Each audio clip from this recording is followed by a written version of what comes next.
Today we'll take a question of admission of a new partner. As you know, students, the preparation of balance sheet in admission of partners has been removed now. So we'll do a question and will not prepare balance sheet. I have taken a question and I will tell you that how will you do this. You have to just prepare the revaluation account and the capital accounts of all the partners, means the old partners and the new partners.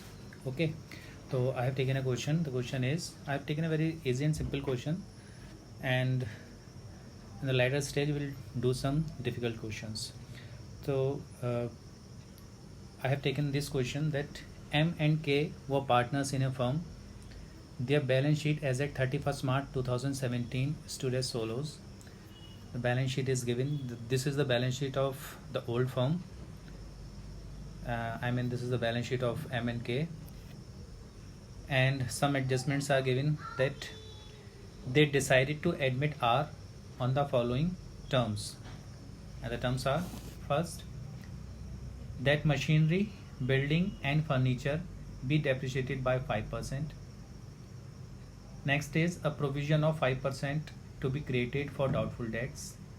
Third adjustment is the goodwill of the firm was valued at rupees 1,20,000 and R did not bring his share of goodwill in cash. And the last adjustment is R brings 45,000 as capital and he will receive 1/4 share in the future profits. So first of all, see students, that R is taking his share. R is taking 1/4 share, okay, and no other information is given. R ने ये 1/4 M से लिया है या K से लिया है, कोई information इसमें given नहीं है. तो it means कि ये जो 1/4 शेयर R को मिल रहा है, ये M और K उसको देंगे. M और K जो सेक्रीफाइस करेंगे तो वो अपने जो उनका प्रॉफिट शेयरिंग रेशो है उसमें करेंगे. अब उनका प्रॉफिट शेयरिंग रेशो देखिए स्टूडेंट्स, इसमें नहीं दिया हुआ है. M and K व पार्टनर्स इन अ फर्म, इस तरह से लिखा हुआ है, और कोई इन्फॉर्मेशन के मीन्स M और K का शेयर कितना है, मतलब प्रॉफिट शेयरिंग रेशो क्या है, this is not given in the question. तो means M and K will share, they were sharing their profits in equal ratio, because आप जानते हैं if the information is not given तो the rules of Indian Partnership Act 1932 will be applicable, and according to this the ratio of the old partners will be equal. तो equal हो जाएगा इनका ratio, means दोनों ने 50-50% sacrifice किया होगा. अब सबसे पहले बात करते हैं, मैं I am taking this adjustment C. The goodwill of the firm was valued at rupees 1,20,000. This is the value of the goodwill of the firm. Goodwill of the firm. ठीक. And another information is given that R did not bring his share of goodwill in cash. R अपना goodwill का share cash में नहीं लाया. तो first of all R का share आप calculate कीजिए. तो R शेयर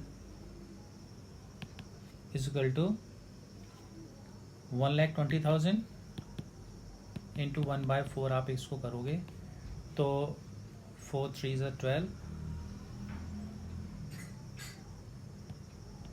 ये 30,000 रुपीज़ आर का शेयर आ गया. And it will be given to M and K. अब बिकॉज कैश में तो वो लाया नहीं है तो आपको आर का करंट अकाउंट डेबिट करना पड़ेगा. ठीक है, तो मैं एक एंट्री बता रहा हूँ आपको. देखिए गुडविल के रिगार्डिंग ओनली, कैपिटल तो वो लेकर के आया है 45,000. ठीक है, उसकी तो आप simple entry cash debit to R's capital 45,000, means capital के लिए तो आप cash debit to R's capital 45,000 ये आप बना दोगे. This is only for capital. अगर हम इसके गुडविल की बात करें तो प्रीमियम तो कैश में लाया नहीं है, तो उसके लिए R's current account debit to M's capital और टू केस कैपिटल. ये R 30,000 R को लाना था बट नहीं लेकर के आया है. It's okay, will pass the entry. और M's capital 15,000 and K's capital 15,000। हमने इक्वल क्यों किया? बिकॉज इनका रेशो सेक्रीफाइसिंग रेशो इक्वल होगा। ठीक है, मैंने अभी आपको जस्ट बताया, तो इनका सेक्रीफाइसिंग रेशो इक्वल होगा। तो अब आप इसको कैपिटल अकाउंट में कैसे शो करोगे वो मैं बता रहा हूँ। हमें 2 अकाउंट यहाँ पर बनाने हैं। एक अकाउंट हम प्रिपेयर करेंगे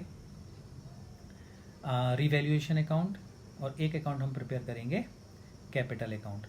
तो यहाँ पर देखिए बच्चों, जो फर्स्ट एडजस्टमेंट है, पहले मैं फर्स्ट एडजस्टमेंट बता रहा हूँ आपको।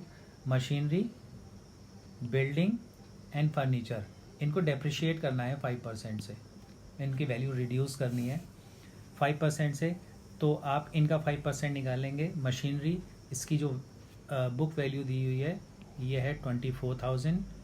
बिल्डिंग की value this is 57,000 and the value of furniture is 12,000। We will calculate 5% of all these figures. तो उसके बाद इसको आपको क्या करना है, because we are not preparing balance sheet, तो इनके डेप्रिसिएशन की जो वैल्यू है it will be shown in the debit side of revaluation account.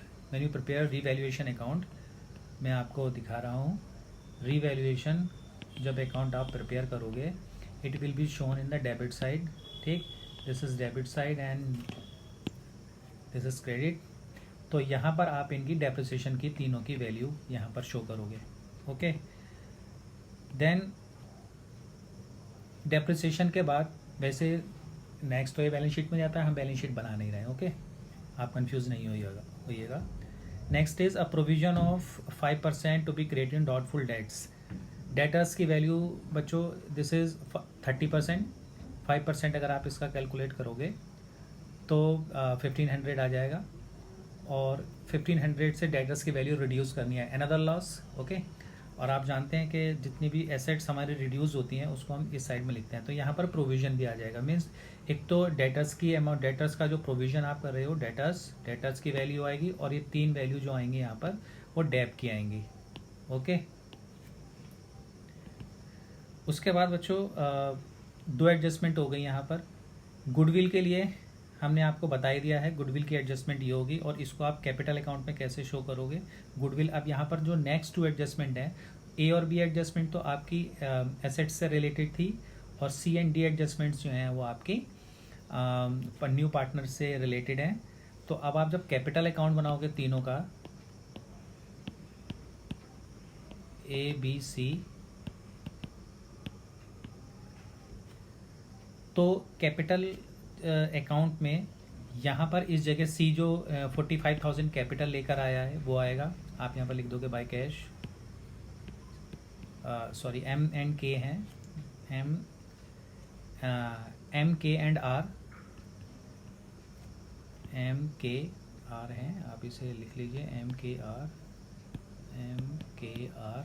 Okay, तो आर कैपिटल 45,000 के लेकर के आया, आपने इधर मेंशन कर दिया।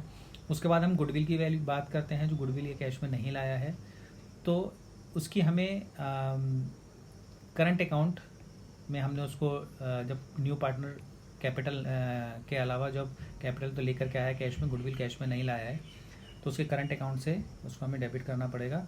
तो यहाँ पर 15,000 एंड 15,000 एम एंड के में आपको मेंशन करना है, और किस नाम से, by R's current account. Okay, R's current account के नाम से ये 15,000 दोनों में मेंशन करेंगे आप। ओके, अब बात करते हैं, ये कैपिटल हमने इसकी दिखा दी, गुडविल की वैल्यू हमने दिखा दी। अब जो बैलेंस शीट के आइटम हैं यहाँ पर जो आपको दिए हैं उसको आप मेंशन कैसे करेंगे, देखिए। सबसे पहले कैश दिया, ये बैलेंस शीट में जाता है, बैलेंस शीट आप बना नहीं रहे। Okay, another is bank, you will also, you are not preparing balance sheet, तो आप इस बैंक को भी छोड़ दोगे। ओके, बाकी सारी एसेट्स हैं, सारी सब चीज़ें आपको छोड़ देनी है, सारी बैलेंस शीट में जानी है। Okay, next is outstanding expenses, this is the liability, और आप इसके लिए भी आपको कुछ नहीं करना है बिकॉज ये भी बैलेंस शीट में जाता है। क्रेडिटर्स को आपको छोड़ देना है, ये भी बैलेंस शीट का आइटम है। बैंक ओवरड्राफ्ट, ये भी बैलेंस शीट का आइटम है। बिल्स पेबल, ये भी बैलेंस शीट का आइटम है। ओके, नाउ रिजर्व इज 18,000, और ये रिजर्व आप डिस्ट्रीब्यूट कर दोगे ओल्ड पार्टनर्स में, ओल्ड रेशो में, by reserve. Okay, 18 and means 9,000 दोनों में डिस्ट्रीब्यूट हो जाएगी। ओके, देन उसके बाद ये कैपिटल दी हैं 45 और 30,000 एम और के की, ये ओपनिंग कैपिटल है। तो यहाँ पर बाय बैलेंस BD, ये यहाँ पर 45 एंड 30 ये इनकी कैपिटल आ जाएगी। ओके, तो बच्चों देखिए कैपिटल एडजस्टमेंट भी आपके सिलेबस से अब डिलीट हो चुका है, तो इसलिए आपको कैपिटल एडजस्टमेंट के क्वेश्चंस भी नहीं आएंगे। तो सिंपल क्वेश्चन बनता है अब एडमिशन का, इसमें आपको कैपिटल एडजस्टमेंट भी नहीं करनी है। सिर्फ अब आपको क्या करना है, आप इधर का देखेंगे कि इससे प्रॉफिट आ रहा है या लॉस आ रहा है। ऑब्वियसली इस क्वेश्चन में लॉस आएगा बिकॉज क्रेडिट साइड में कोई एडजस्टमेंट नहीं गई है।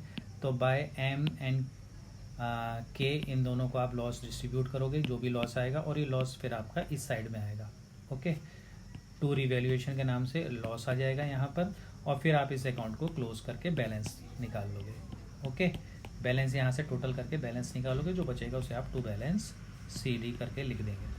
ठीक है, तो इस तरह के सिंपल क्वेश्चंस आएंगे। तो अब इसमें कॉम्प्लिकेशंस किस तरह की आ सकती हैं? कॉम्प्लिकेशंस आएंगे इसमें जब आपको एडजस्टमेंट थोड़ी सी डिफिकल्ट आएंगी। उसके अलावा इस चैप्टर से और कुछ नहीं हो, इसमें और ज़्यादा कुछ नहीं होना है।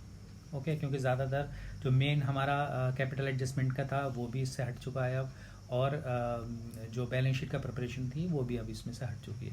ओके, तो बच्चों वीडियो पॉज करके आप क्वेश्चंस को देखिएगा, इस क्वेश्चन को, और उसको सॉल्व करके देखिएगा। ओके, थैंक यू बच्चों।